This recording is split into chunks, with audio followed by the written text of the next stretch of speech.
Hi అండి, welcome back to Kusuma thoughts. ఈరోజు మనం నవ్వు గురించి తెలుసుకుందాం. స్మైల్.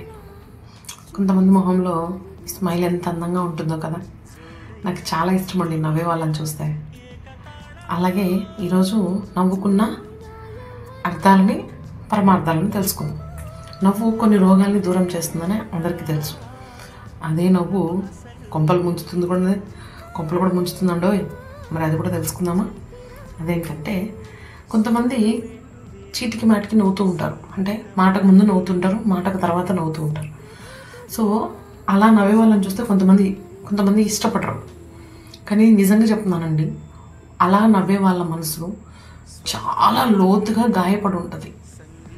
ఆ గాయాన్ని వాళ్ళు మానుపుకోవడానికి, తద్వారా వాళ్ళని వాళ్ళు మార్చుకోవడానికి నవ్వును అలవాటు చేసుకుంటారు. తప్పితే వాళ్ళు చీటికి మాటికి నవ్వినంత మాత్రాన అదేం పెద్ద తప్పు కాదు. వాళ్ళ లోపల గుండెల్లో ఉన్న బాధను తెలుసుకొని చూడండి. మీరు ఫ్రెండ్ అయితే, మీకు తనకు కావాలి అనుకుంటే ఒక్కసారి అబ్జర్వ్ చేయండి.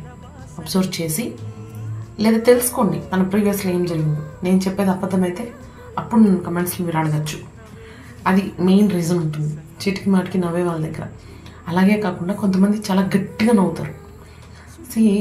వాళ్ళకి బాధలో ఉండి మనసు బాధపడి ఫైనల్ లాస్ట్కి ఏమవుతుందంటే, ఏ ఒక్కరే చిన్న మాట చెప్పినా గట్టిగా నవ్వేసి ఆ బాధని బయటికి తీసేస్తారు.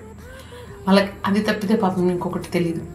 అదే ఒక పెద్ద వాళ్ళు ట్రీట్మెంట్గా తీసుకుంటారనమాట.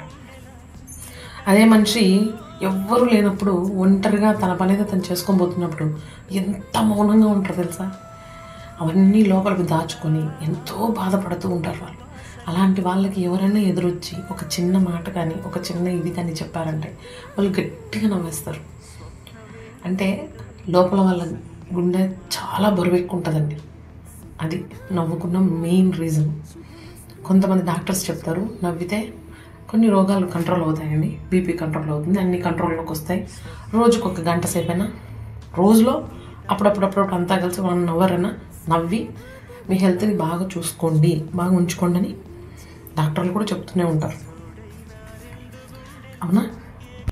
అలాగే అన్నిట్లోనూ కరెక్ట్ నవ్వులే ఉంటాయని మాత్రం ఎప్పుడు అనుకోకండి. నిజమైన నవ్వు చాలా రేరుగా దొరుకుతుంది. కొన్ని చోట్ల మోసపూరితమైన నవ్వు ఉంటుంది, కొన్ని చోట్ల దారుణమైన మోసం చేసే నవ్వు కూడా ఉంటుంది. అసలైన నవ్వు మనం ఎక్కడ చూడగలుగుతామంటే 2 సంవత్సరాల్లో పిల్లల దగ్గర మాత్రమే చూడగలుగుతాం.